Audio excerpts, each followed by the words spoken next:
Trump understands, and I think more and more people in the world today are beginning to understand, that force is not infrequently necessary in human affairs.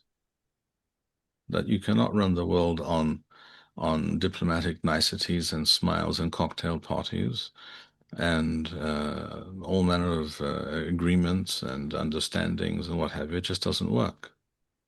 There has to be an element of forcefulness and a threat, a credible threat of military force in order for the world to be stable and safe. That's the point.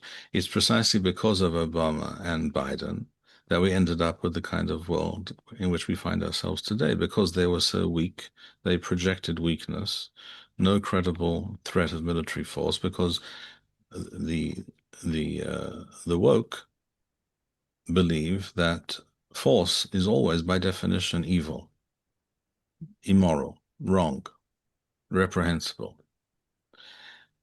And that's simply not true, and has never been true. And Trump clearly doesn't believe this, as Maduro recently found out, and as therefore, as a result, the entire world recently discovered.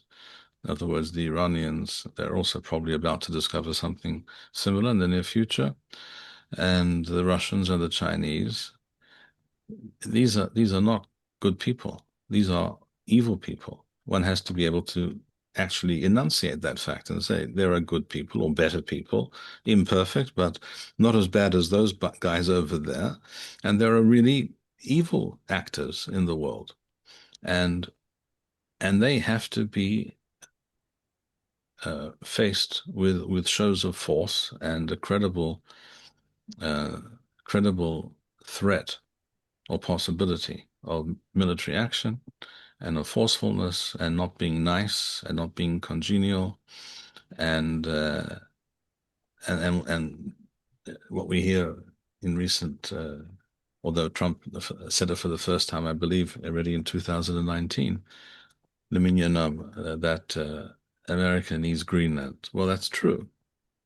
I mean, think in general, what exactly, by what reason should Greenland have anything to do with Denmark is really uh, a question for an intelligent person to ponder, because a bunch of Vikings happen to have ended up there at some point in the very distant future, for only temporarily. They didn't last there. They didn't really survive there.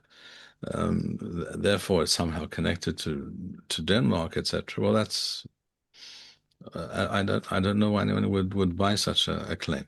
Now, if someone says, well, why does America need it? Well, there's a good reason America needs it. Again, America is not a perfect place, not by any means. It's been run by very evil people for the longest time. But having said that, they're not as bad as the Chinese.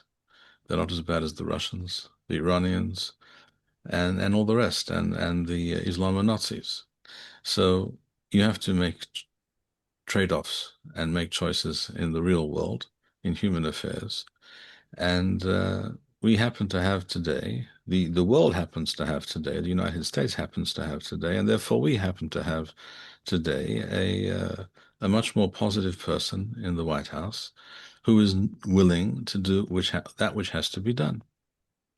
And and not infrequently, when circumstances demand, this includes using force and not being a nice guy, not being so, not playing the uh, the post-World War II uh, world world order type of diplomat who flits from one cocktail party to the next and thinks that you can run the world in this fashion.